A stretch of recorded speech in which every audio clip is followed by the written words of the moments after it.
Então vamos lá. Vamos falar da revelação do apóstolo João, que foi enviada para se tornar o que hoje nós chamamos do Apocalipse. Então é a revelação de Jesus que Deus lhe deu para mostrar aos seus servos as coisas que brevemente devem acontecer. Então ele enviou pelo seu anjo e as notificou ao seu servo João, o qual testificou da palavra de Deus, dos testemunhos de Jesus Cristo, que tudo viu. Isso está no Apocalipse, capítulo 1, versículo 1 a 2. Então, se inscreva aqui e vamos lá. Na ilha de Patmos, situada perto da costa da Ásia Menor, não muito distante de Éfeso, o apóstolo João é alvo da atenção do plano espiritual. Em estado de transe, o médium é desdobrado pelo magnetismo espiritual de uma elevada entidade. Quando lhe são comunicados os propósitos que o alto nutria em relação às revelações que seriam transmitidas. Inicia-se assim uma das descrições mais interessantes e importantes entre os textos considerados sagrados pelos povos cristãos. Em diversas épocas depois do estabelecimento da Igreja, nós vamos ver que o Apocalipse de João ele constitui-se motivo de contendas ou de medo para aqueles que não lhe compreendiam o seu significado. Aqui, no entanto, prendemos atenção aos aspectos histórico-morais, com o objetivo de demonstrar as questões relevantes quanto à felicidade futura, destacando a visão otimista que se oculta sob o véu das imagens apresentadas pelo apóstolo. O caráter do livro ele é perfeitamente demonstrado já no início do capítulo. É uma revelação que o alto proporciona aos servos por via mediúnica, pois ele é transmitido a João por intermédio de elevado mensageiro espiritual. O anjo que lhe desdobra ante a visão psíquica os propósitos que o Cristo lhe transmitiu, João envia as mensagens às 7 igrejas da Ásia, lá em Apocalipse 2. E isso se reveste de um significado para nós.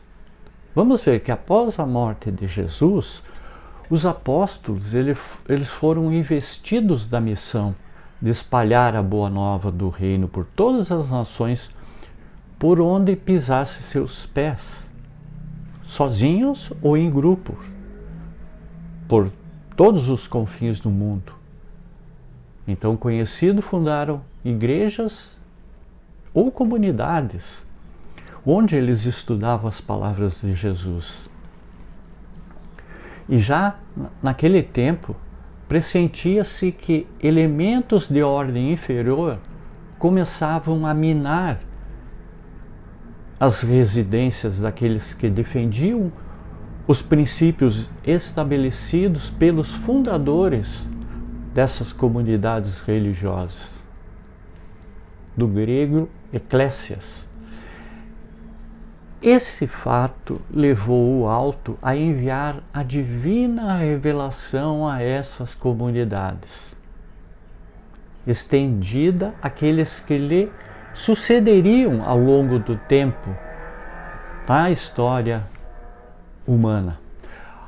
Então, ao falar a respeito daquele que é, e que era, e que há de vir, e dos 7 espíritos que estão diante do seu trono, o apóstolo nos faz relembrar da ascendência moral de Jesus sobre todos os povos da terra e da comunidade de espíritos superiores que, junto a Jesus, governam os destinos do orbe da Terra, desde sua formação até a consumação da presente etapa evolutiva. Quais sejam os acontecimentos vindouros, as tempestades políticas e sociais, que não devemos temê-los, por saber da elevada assistência desses Espíritos do Senhor, que sob a orientação de Jesus, eles nos amparam a marcha evolutiva e nunca abandonam a raça humana.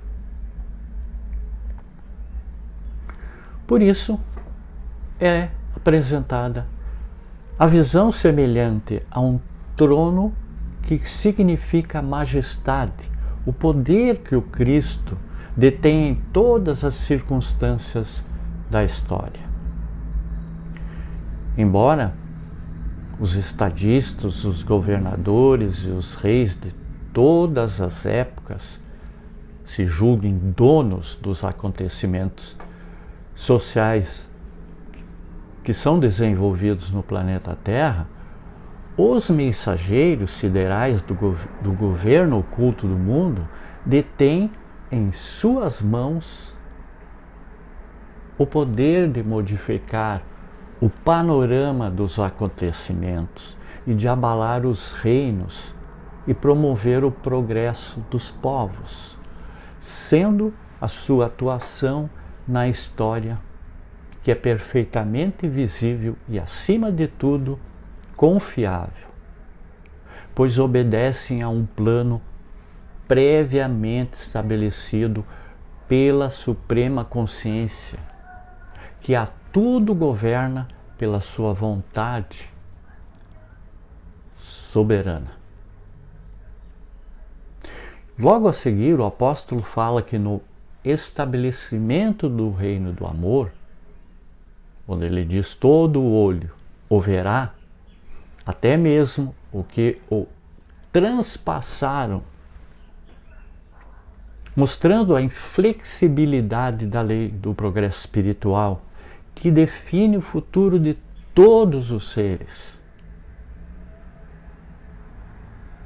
Aqueles mesmos espíritos que em qualquer época relegaram a mensagem cristã, perseguiram ou martirizaram os mensageiros do eterno bem, haverão de retornar ao palco da vida física em novas oportunidades de progresso e redenção, a fim de presenciarem no futuro o reinado do amor estabelecido nos corações. Quando ele diz eu fui arrebatado em espírito, lá no capítulo 1, versículo 10, é como o apóstolo vidente descreve o método como lhe foi revelada a mensagem apocalíptica através do desdobramento espiritual.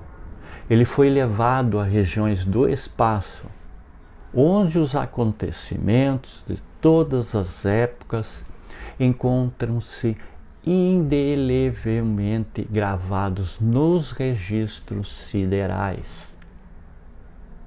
E de posse de tal conhecimento, ele retorna ao corpo físico, em êxtase dos sentidos, e relata de forma maravilhosa, com os símbolos e imagens que são tão comuns ao seu povo, aquilo que o mestre da vida lhe revela ao espírito fiel. Nas comunidades religiosas da época, as chamadas igrejas, começava a obra do homem do pecado. E na expressão de Paulo utilizada lá em 2 Timóteo, versículo 3, isto é, a penetração de doutrinas humanas que lentamente foram se integrando ao núcleo primitivo do cristianismo, que são as comunidades cristãs. E nas epístolas aos seus discípulos, Timóteo e Tito, bem como na carta aos Hebreus, Paulo já chamava atenção para o perigo de se desviar da sã doutrina, como que ele estava prevendo as dificuldades que iriam abater-se sobre o edifício duramente construído da doutrina cristã.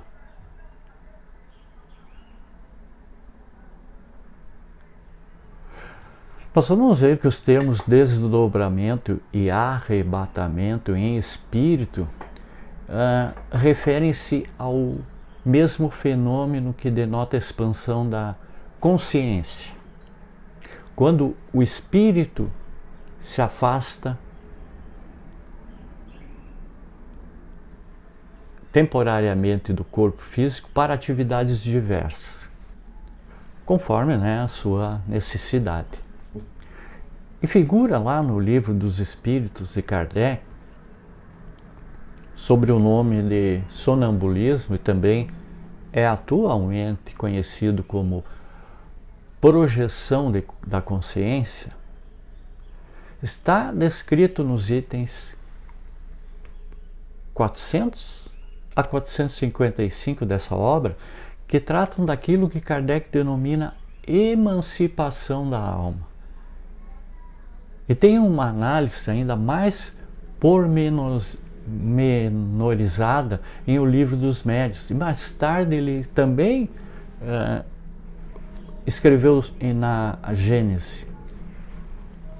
E em meio a esse clima que vieram os alertas do apóstolo João, do livro do Apocalipse, faz-se necessário que retornemos de vez em quando às páginas do Antigo Testamento, a fim de nós consultarmos o livro do profeta Daniel e outros mais, e entendermos o que se acha escrito em alguns capítulos do Apocalipse, para então formarmos uma visão mais ampla da mensagem testamentária da revelação. Porque Daniel escreve muito sobre...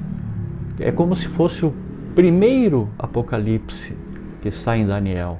Então é muito bom nós entendermos também Daniel para entendermos o Apocalipse. Muita paz, muita luz. Gratidão a todos.